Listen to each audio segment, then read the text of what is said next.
নদিয়া জেলা খোখো সংস্থার উদ্যোগে দ্বিতীয় বার্ষিক 2 দিনের কল্যাণী সাহা মেমোরিয়াল প্রিমিয়ার লিগের খোখো প্রতিযোগিতার ফাইনাল খেলা অনুষ্ঠিত হলো। পুরুষ ও মহিলাদের রানাঘাট নাসরায় পুরুষ বিভাগে চ্যাম্পিয়ন হয় Saha super runners Saha star. মহিলা বিভাগে চ্যাম্পিয়ন হয় কল্যাণী সুপার রানার্স হয় কল্যাণী 11। নদিয়া জেলা সহ বিভিন্ন রাজ্যের খোখো দল এই প্রতিযোগিতায় অংশগ্রহণ করছে। এইখানে অংশগ্রহণ করবেন ভারতীয় দলের ওয়ার্ল্ড কাপ জয়ী খেলোয়াড়রা।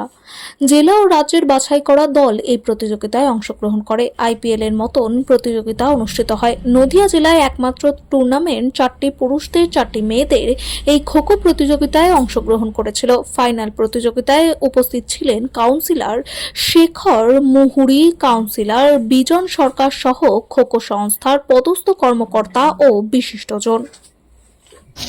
খোখো প্রতিযোগিতা বা খোখো খেলা প্রেজেন্ট জেনারেশনের ছেলে মেয়েদের মধ্যে এখন অনেকটা অজানা, তারা জানেই না। আমাদের মধ্যে খেলা বলতে অভিভাবক বলুন বা প্রেজেন্ট জেনারেশন বলুন, ফুটবল, ক্রিকেট এবং খুব বেশি হলে টেনিস, এরপরে তারা কোনো খেলাও জানে না।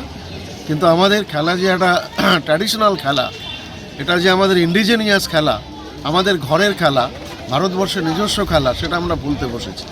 তো সেই জায়গাটাতে দাঁড়িয়ে নদিয়া জেলা খোখো অ্যাসোসিয়েশনের যে সম্পাদক শ্রী বিজন কুমার দাস, ও আমার ভাইয়ের মতন, ও দাদা আমার একই ক্লাসমেট, আমরা একসাথে পড়াশুনো করেছি। কিন্তু আমি দেখেছি যে এইখানে ছেলেমেয়েদের মধ্যে এই অনীহাটাকে যদি ফিরিয়ে আনতে হয়, তাহলে এই প্রতিযোগিতাটা প্রতি বছর কাউকে না স্পন্সর করতে হবে।